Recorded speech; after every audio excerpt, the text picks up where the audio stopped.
Bueno, hoy hicimos las siguientes correcciones del trabajo práctico uno, el ejercicio 6 que dice un pasajero va caminando por un tren en marcha. Si yo lo estoy observando sentado desde la estación, aparece acá, ¿en qué caso lo veo con mayor velocidad? ¿Cuando camina hacia adelante del tren o cuando camina hacia atrás? Y otra pregunta dice, ¿puede darse el caso en que lo vea en reposo, aun cuando el tren esté en movimiento? Bueno, respondemos a la primera pregunta.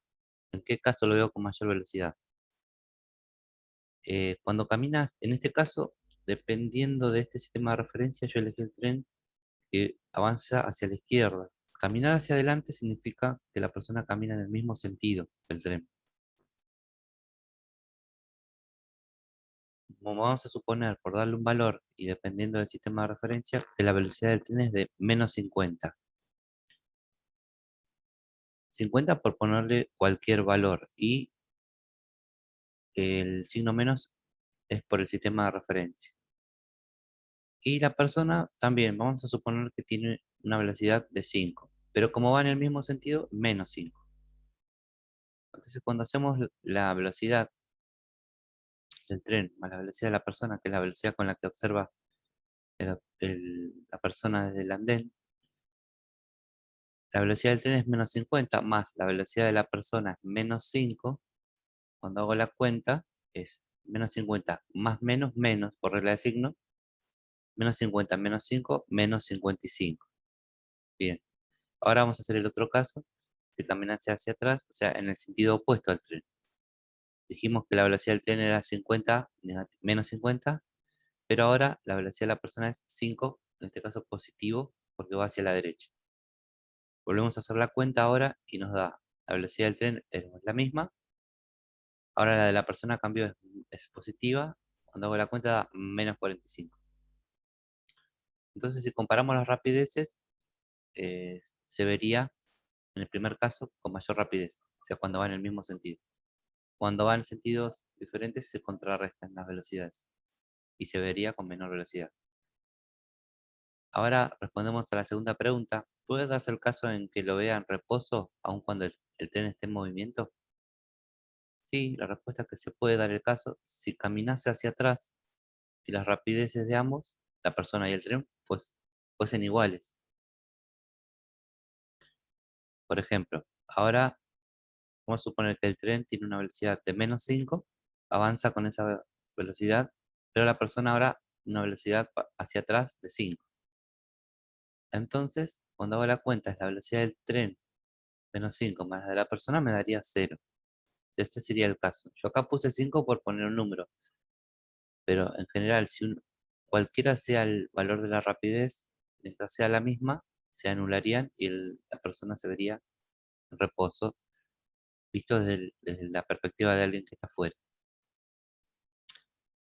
Del gráfico del ejercicio 1, perdón, del ejercicio 2 del trabajo práctico 2, lo que se pedía el tema de si se sigue un patrón. En este caso sí se sigue un patrón, porque los puntos forman parte de una línea recta. O sea, seguir un patrón es seguir una ecuación que puede ser la recta, pero también puede ser, como en este caso, una parábola, que también es una gráfica que tiene una ecuación matemática.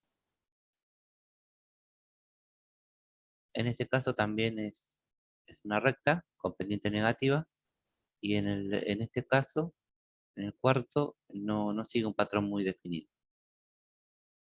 Igual que en este caso tampoco. Bien. Después seguimos con el ejercicio 6, el punto D, que dice un estudiante, bueno, dice calcular el desplazamiento en los siguientes ejemplos, definiendo un sistema de referencia. Y el punto D decía, un estudiante sale de su casa hacia la escuela, que está a 5 cuadras, y luego vuelve a su casa. Bueno, entonces si está la casa y la escuela, yo elijo el sistema de referencia tomando como cero donde está la casa. Por lo tanto, la posición donde estará la escuela será de 5 cuadras, equivale más o menos a 500 metros o 0,5 kilómetros. Así lo pongo en la misma unidad. Cuando calculo el desplazamiento es posición final menos posición inicial, donde la posición final es 0, pero como vuelve al mismo lugar, la posición inicial es la misma, 0, ya queda 0. Significa que el cuerpo, el móvil, la persona no se desplazó, aunque sí recorrió una distancia. El otro que hicimos fue el 9D. Dice, utilizando la definición de desplazamiento, determinar la posición inicial de un móvil y se desplazó menos 20 metros y finalizó en la posición final de menos 10 metros. Partiendo de la definición de desplazamiento, de la fórmula, me pide la posición inicial. Por lo tanto, voy a despejar este término, posición inicial. Como es negativo, lo que hago en el primer paso es pasarlo para el otro lado del término, así me queda positivo.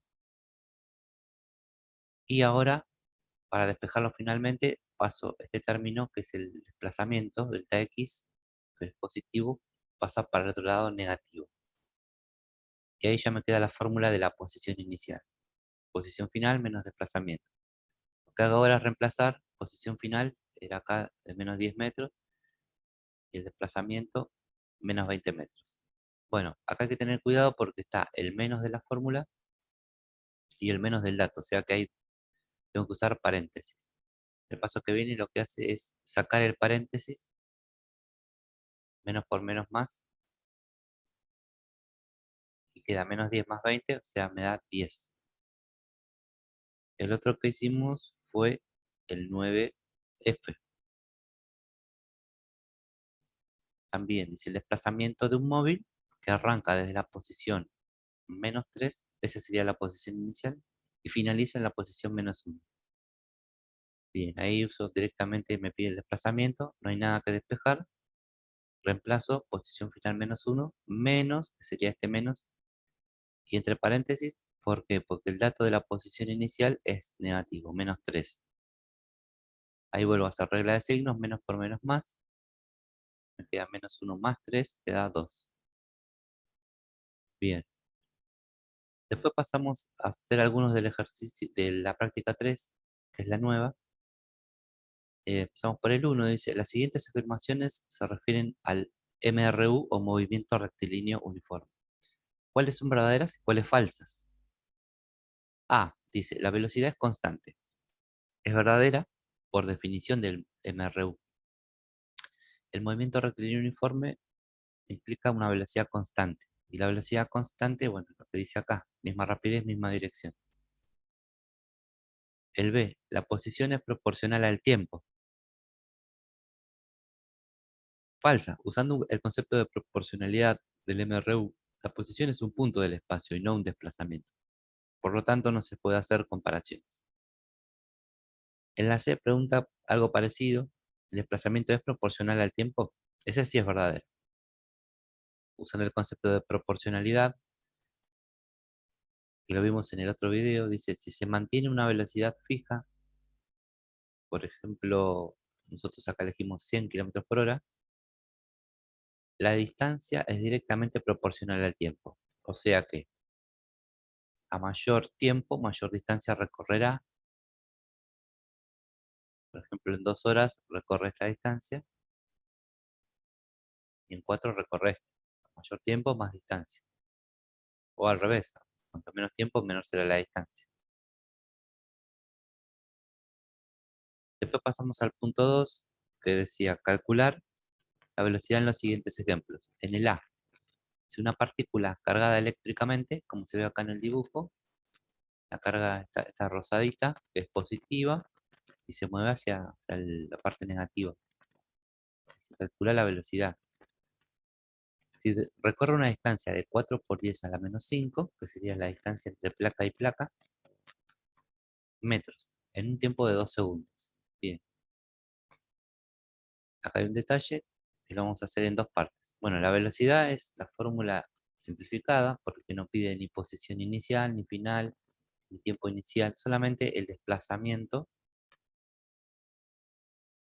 que lo da acá, la distancia que recorre y el intervalo de tiempo, que es lo que transcurre, que son 2 segundos. Bien, entonces el desplazamiento es 4 por 10 a la menos 5 metros. y el tiempo 2 segundos. Entonces, este 10 a la menos 5 lo dejo igual y trabajo solamente con el 4 y el 2. O sea, 4 dividido 2, 2. La unidad metro sobre segundo queda 2 por 10 a la menos 5 metros sobre segundo. Esto que ven acá se llama notación exponencial, o notación científica, que es lo mismo, o sea, el número 4 por 10 a la menos 5 es este número. La notación exponencial se utiliza para escribir números muy pequeños, como en este caso, o muy grandes. Muy pequeños con exponente negativo y muy grandes con exponente positivo. ¿Por qué se usa la base 10? Porque el 1 es neutro, lo único que hace es cambiar las posiciones. El valor queda el mismo. Por ejemplo, acá está el 4. Fíjense que acá está en la quinta posición después de la coma. Eso lo indica el número, la potencia. Como está a la menos 5, estaría en el quinto lugar. Sería 0,00000, casi prácticamente muy pequeño el valor. Por eso, para no escribir tantos ceros, ni que haya confusiones al contar, se escribe de esta manera. Bueno, pero si lo hacemos así y usamos la calculadora 0,00004 dividido 2, me va a dar 0,00002 metros sobre segundo. Fíjense que este número es el mismo que arriba. ¿Por qué? Porque está el 2 en la posición 5. Como dice el exponente 10 a la menos 5, 1, 2, 3, 4, 5, y ahí está el número este que es 2. O sea que son dos maneras de expresar el mismo resultado, en notación científica o en notación normal. Cualquiera de los dos está bien. Cuando los números se hacen mucho más grandes o mucho más pequeños, siempre conviene la notación de arriba. Después hicimos el 3, el A, dice, utilizando la definición de velocidad, determinar la velocidad de un móvil que tiene una posición inicial de 0 metros y tarda 5 segundos en alcanzar una posición de 30 metros. Esta es la fórmula de la velocidad, la puedo desdoblar en el siguiente sentido, es decir, el intervalo de tiempo lo dejo igual. ¿Por qué? Porque me dice acá que tarda 5 segundos. O sea, no dice ni cuándo empieza ni cuándo termina, sino lo que tarda. O sea, el intervalo de tiempo ya está dado. En cambio arriba, delta x, el desplazamiento, me conviene ponerlo como posición final menos posición inicial, porque son datos que tiene el problema. O sea, el intervalo de tiempo me lo da, pero el desplazamiento no lo da, sino lo que lo tenemos que calcular. Así que esta fórmula de velocidad se transforma parcialmente en esta. Ahora, abajo el intervalo de tiempo es 5 segundos y arriba sí, reemplazo la posición final, que sería 30 metros, menos la posición inicial, que sería 0 metros. Hago la cuenta arriba, 30 menos 0, 30, y abajo 5, 30 dividido 5 da 6 metros sobre segundo. Después hicimos el ejercicio B, que dice la velocidad de un móvil que se acerca a la ciudad estando en el kilómetro 160 a las 19 horas y arribando al kilómetro 0 a las 21 horas. Bueno, acá la fórmula de la velocidad me conviene ponerla desarrollada porque me está dando dos instantes, 19 horas y 21 horas, sería tiempo inicial y tiempo final, que se reemplaza acá abajo. Tiempo final es 21 horas y tiempo inicial sería 19 horas. Y sus respectivas posiciones, por ejemplo, la posición final es la que corresponde al tiempo final, que en este caso sería el kilómetro 0, y la posición inicial, la que le corresponde al tiempo inicial, que sería el kilómetro 160. Reemplazando esos datos quedaría entonces posición final menos posición inicial dividido tiempo final menos tiempo inicial. Recuerden que lo inicial y lo final lo determina el paso del tiempo. Ahora, hago la cuenta arriba, 0 menos 160 menos 160, y abajo 21 menos 19, 2. Me quedó negativo, cuando hago la división sigue dando negativo por regla de signos, y 160 dividido 2, 80. Unidad, kilómetros sobre hora. Bueno, eso es todo lo que hicimos por hoy. Nos vemos dentro de 15 días porque el martes que viene es feriado.